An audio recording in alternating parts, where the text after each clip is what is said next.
2. Hi, I'm a big fan, love Buffy and Angel, and even your letter in Runaways was brilliant.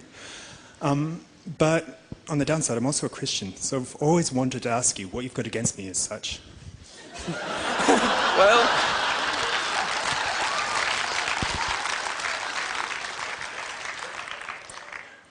this is a very important distinction. It's not Christianity, it's just you.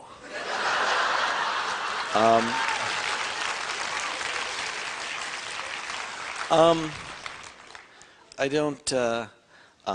don't actually have anything against anybody unless their belief precludes everybody else's.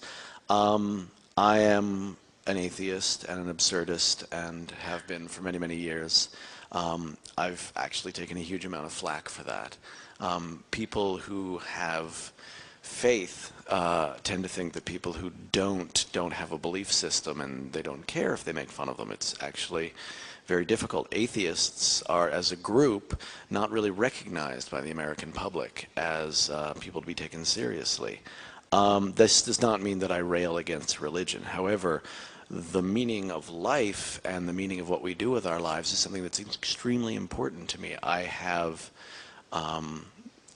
included characters from many different religions, particularly in this show, but also in the other shows as well, because I'm interested in the concept.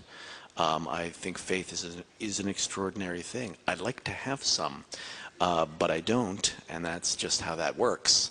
But so Mal, generally speaking, in that would be my voice. But I don't think you can discount Book and what he has to say. I think he's an extraordinarily compassionate and wise and decent man, or, you know, wise and decent corpse.